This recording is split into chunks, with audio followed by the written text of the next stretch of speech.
And before this video begins, I'd like to give a special shout out to my Asbantium level patron, Fallon Cortez.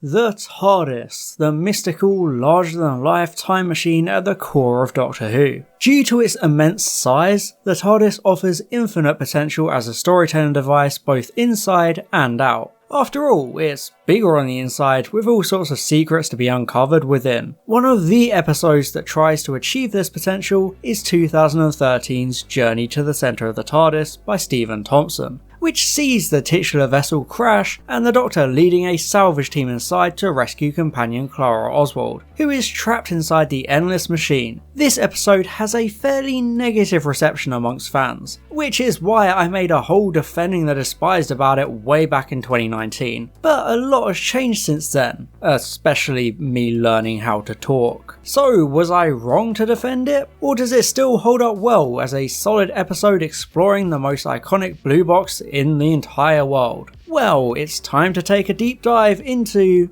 Journey to the Centre of the TARDIS. How'd you go though, boys, didn't I? I just wiggled a few buttons. Yeah, the old wiggly button trick. The episode opens in a really fun way, the Doctor desperate for Clara and his ship to get along with each other. After all, it's a bit of a recurring theme in Series 7b, the new companion convinced the time machine itself hates her. And it probably does, considering it knows how much of a paradoxical anomaly Clara will end up becoming. The Doctor's wife established that the TARDIS can see into the future to an extent, so I appreciate how this complicated relationship is brought up again at the start of this episode. I also love how the scene is shot. This one-shot camera following them all the way around the console. It just looks very slick and almost symbolises them going in circles about this topic. As an opening, it's a good way to bring the TARDIS to the forefront of the story, ahead of the episode as a whole being about the time and space machine. Oh, you're like one of those guys who can't go out with a girl unless his mother approves. It's important to me you get along. But before Clara can try to fly the ship herself, the Van Barlen brothers notice it on their scanners and decide to bring it in, causing absolute chaos. I love the idea of these big, industrial space salvage freighters. It feels incredibly realistic for the universe, creating some great world building through implication. The use of Firewoman is also great, just lending that authenticity to a job like this. You're out in deep space, all alone collecting salvage and scrap.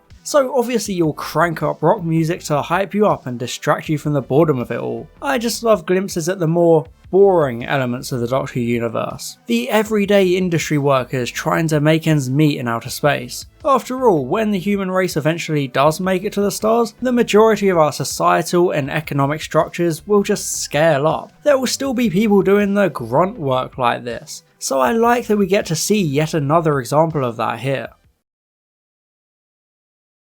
Having dragged the blue box on board, the salvage team tries to break into it in a brilliant scene reminding you of the sheer resilience of the TARDIS. After all, even the hordes of Genghis Khan can't get through those doors. I think we often forget just how impervious it is to outsiders, because we so rarely see it being forced open like this. It's not until scenes such as this that we remember the strength of it. And it's also quite shocking to see it all banged up and wrecked inside, with cables all over the place and the cloister bells chiming. It really gives off a sense of it being dead and gutted. It's kind of a similar effect to Rise of the Cybermen and Turn Left, seeing the usually warm and welcoming TARDIS completely derelict. It's always an excellently harsh visual to indicate danger. However, before they can just throw it back out into space, the Doctor springs up as his usual quirky self, only for his entire demeanour to instantly change the moment he realises Clara is still inside. The Bells of St. John established his firm protectiveness of her because of the previous two Echoes dying, but he's also now extra protective because she's his full-time companion and he has a duty of care. I just love how his tone changes here, selling his sheer desperation to look after her. This is furthered as he activates the self-destruct and locks the salvage team in, forcing them to help him against their will. It really shows us just how far this character is willing to go to protect the ones they love, along with it also reminding you of the darker side of the 11th Doctor, since Series 7a had repeatedly established how much of a different person he is when he's away from his companions. He's a lot more sinister and aggressive without that tether to humanity keeping him moral.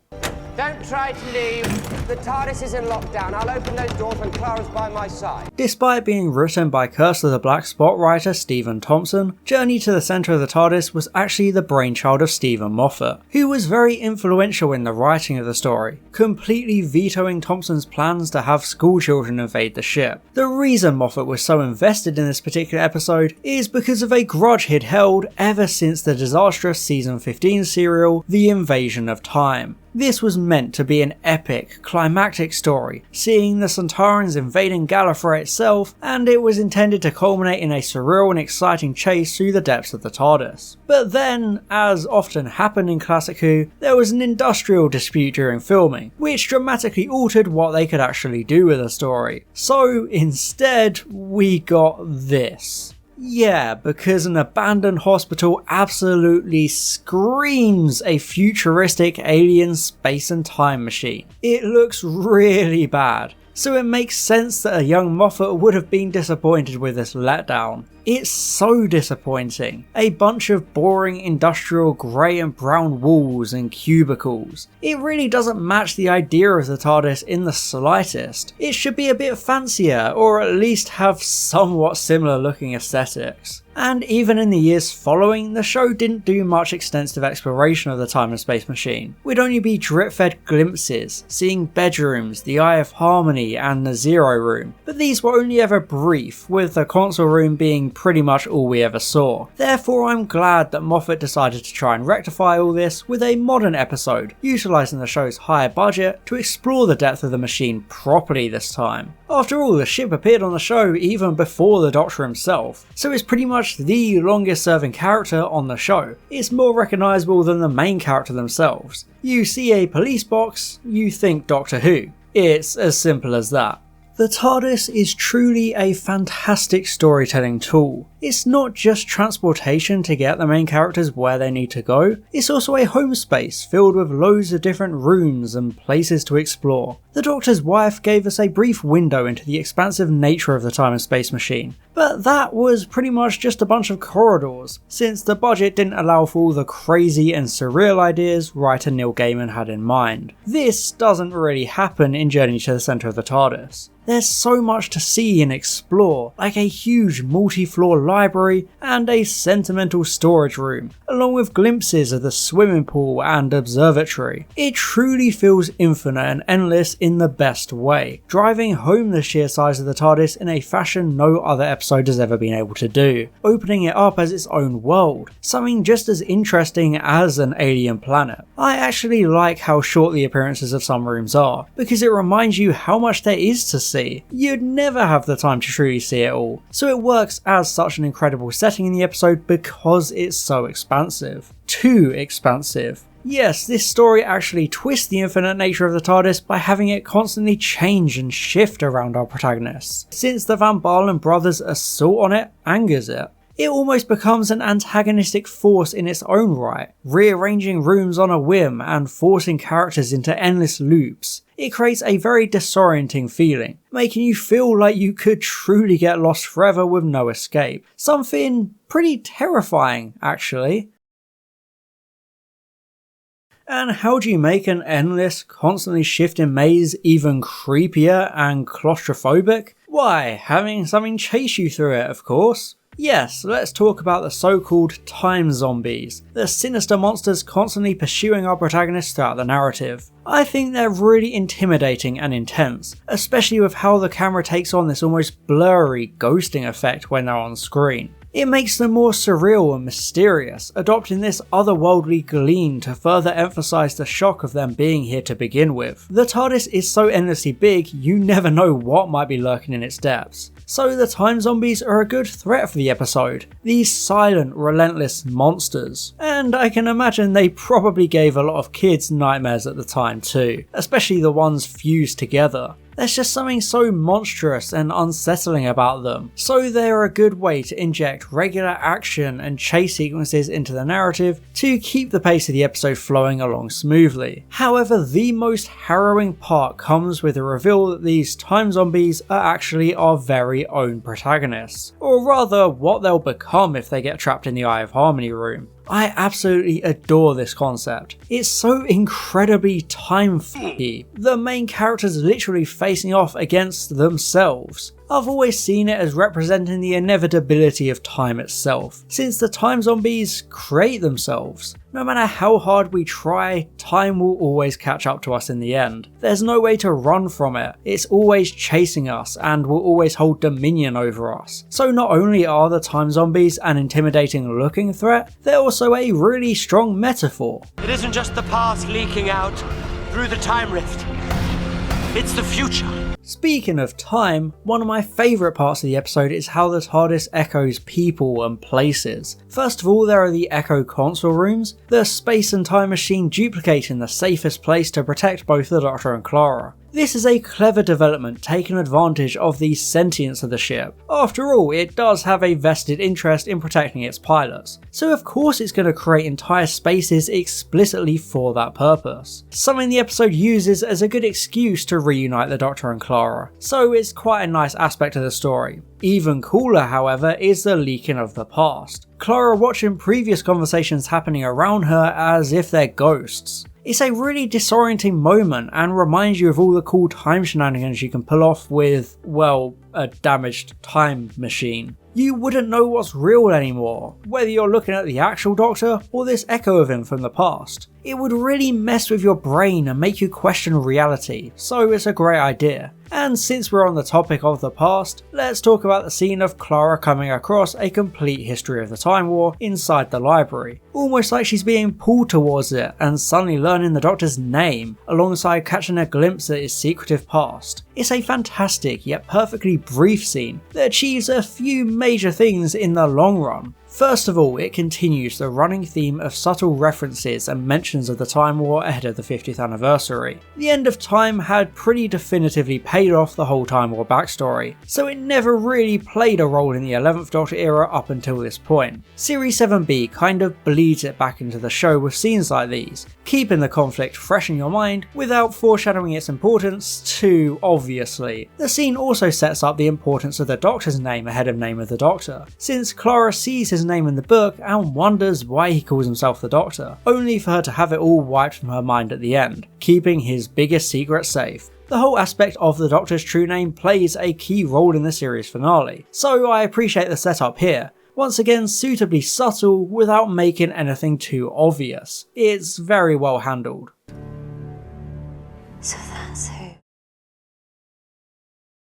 When Clara confronts the Doctor on one of the time zombies actually being her, he laments not being able to save her again, since the main reason he brought her on as a companion was to look after her and protect her. I absolutely love this part of the episode. His obsession boiling over and him demanding answers from her. He has been exhaustively trying to solve this mystery of her being different people in the future and the past and dying both times. But he's been approaching it all wrong, because Clara is just a perfectly ordinary girl. He literally even watched her parents meeting for the first time and followed her entire childhood, yet refused to accept it as proof that she's normal. He once again turns quite antagonistic here, like a completely different person because of how this obsession has consumed him. You're scaring me. What are you, eh? A trick? A trap? I don't know what you're talking about! He's become almost paranoid of her in a way, since he simply cannot see her for who she actually is. He keeps looking through her and seeing this puzzle he wants to see, and the lack of an answer infuriates him, because as a character he wants to know everything. He can't handle this kind of perceived failure. It's a really dark moment for the Doctor, essentially turning on his companion so aggressively and unreasonably. I think I'm more scared of you right now than anything else on that TARDIS. Look at this from Clara's point of view. She met this wonderful, impossible alien with a time and space machine who invited her to travel with him. They have all these fun adventures together, but then he suddenly turns against her like this out of nowhere and accuses her of being evil. At least Perry can relate, I guess. It's a harrowing experience for Clara to have to go through, and I think this scene is the perfect payoff to Emma's chilling warning in the previous episode. Don't trust him. There's a sliver of ice in his heart. This ties into the main theme of the episode, trust. Throughout Journey to the Centre of the TARDIS, we see a lot of examples about needing to trust, and the abuse of trust. First of all, Clara starts to question her trust in the Doctor because of how he keeps avoiding admitting what the time zombies really are, leading her to believe he knowingly keeps these kinds of monsters in the TARDIS. Why have you got zombie creatures? Good guys do not have zombie creatures. Rule 1, basic storytelling! She needs to learn to trust him because he obviously doesn't do this. But she has no way to know that. The reality of flying off with this complete stranger finally starting to sink in. And similarly, like I just mentioned, the Doctor needs to trust that Clara is just a regular person, not some puzzle box for him to solve. He's forced to confront the way he sees her and has to learn to trust her in the same way she puts trust in him, because she's not being deceitful. She has no idea about the previous echoes. Lastly, the other main example of the theme of trust comes in the form of the Van Balen brothers. When their father died, he left leadership of the salvage company to Tricky, the youngest and smartest of his 3 sons. However, when Tricky suffered an accident and lost his eyes, voice, and most importantly his memory, his brothers took advantage of his new augments and convinced him he was actually an android. They were jealous of him and used the opportunity for more money, because they wouldn't have to pay him, along with treating it as a way to pass the time. It's a horrifying abuse of trust, since he naturally takes their word as gospel and trusts what they say about him being an android. It's a really dark aspect of the episode, such a chilling manipulation at the hands of his own family. They're his brothers, his blood, yet they've stripped him of his identity and individuality. It shows how easily trust can be abused and taken for granted. So this plot point works really well within the themes of the narrative, since even blood relatives can manipulate you for their own greed. They lied to you, changed your identity just to provide some in-flight entertainment. Rather conveniently, even though the Doctor had faked the self-destruct, it turns out that the engine is actually overloading. Whoops. So the protagonists now have to try and fix it before everything blows up. No big deal then. I love the scene in the gigantic Eye of Harmony room. It's such an impressive visual, this literal collapsing star kept at the heart of the TARDIS to power it. And it doesn't just look good. The fiery heat and the gushing winds blasting our characters really lend a lot of weightiness to it, giving it a real oomph. It has such an intense feeling, so I'm glad it's not just a pretty sight. You can actually feel the heat slowly roasting them alive. Or actually, that might just be the summer weather. And even after clearing that obstacle, the Doctor and Clara have to face even more TARDIS-based boundaries as it conjures up a huge cliff to try and scare them off. I appreciate how this very out-of-place scenery actually gets explained and justified in this, in contrast to the Invasion of Time, where it was just there. This time it actually has a role in the story, working very effectively because of the surreal nature of it. This is a big outside landscape somehow hidden away inside a time and space machine. Even though it's just an illusion, I do wonder if there are any actual huge habitable areas within the TARDIS. You could probably create a whole ecosystem or civilization somewhere in there, like those locker aliens in Men in Black. Large adult entertainment section in the back. That's just nasty. Hell, maybe our entire galaxy is nothing but a diorama in a time traveler's storage room. Hey, admit it, it still makes more sense than most flat earth theories. The Doctor and Clara finally make it to the engine, and I absolutely adore how incredible this visual is. The background is so impossibly pristine and white, it genuinely feels like an endless void of nothingness and desolation. It absolutely screams the end of everything, so final and hopeless. Seeing all these broken bits of metal frozen in an explosion is really cool to see. I appreciate how distraught the Doctor is at the sight. This is his oldest and most loyal companion. It has always been there for him no matter what, taking him wherever he needs to be to help save lives and protect the universe. It's everything he knows and he can't comprehend a life without it. It would just feel wrong. Like he says, it's always been there to look after him. So now he almost feels helpless because he doesn't know how to help his old friend in return. It's thanks to episodes like The Doctor's Wife that moments like these are so effective. The TARDIS obviously always meant a lot to the Doctor from the beginning, but the modern era made it more of a character in its own right, especially that one specific episode, which turned the time machine into a literal person for the Doctor to interact with.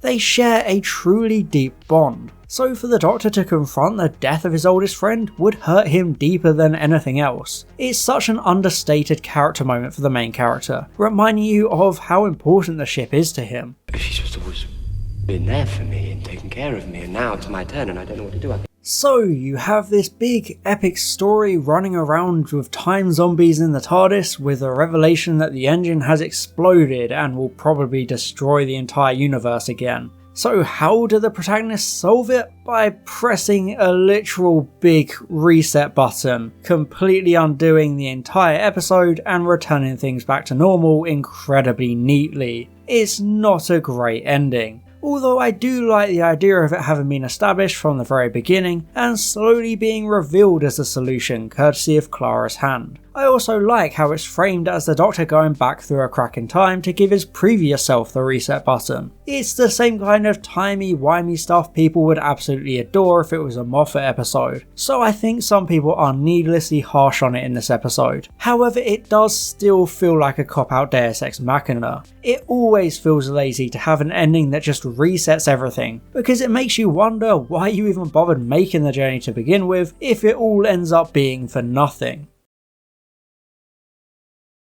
Although, much like Last of the Time Lords, it does work to an extent because of the lasting effects on the characters. It's not like the journey itself completely goes to waste, because there are still loads of ripples on the characters, even if they don't remember. Throughout the episode, Gregor Van Balen is influenced by the Doctor into becoming a bit of a better person and looking after his brother. So even though the events are undone, he still embraces Tricky, and it's implied that they tell him the truth at the end because of the photo no longer being torn. It's a nice completion of their character journey, and how the small seed of an idea of having a small scrap of human decency stuck with Gregor. Similarly, the Doctor remembers everything, making him re-evaluate himself and how he's been too obsessed with the mystery of Clara rather than accepting her for who she is. He almost realises he's gone too far and hasn't been treating her fairly. Do you feel safe? Of course. The next two episodes see him a lot less hyperfixated on her nature as the impossible girl, so I'd say that this episode does maintain a lot of consequence. The ending isn't unforgivable. The Doctor has grown as a person thanks to the events of the story. Also, I find it wild how some people seem to think the Doctor sexually assaults Clara here. Like, are you kidding me? He just playfully and lightly taps her with a dishcloth. That's literally all this is, just some fun between friends, and she doesn't even react to it. I think some of you need to do what the kids these days say and touch grass.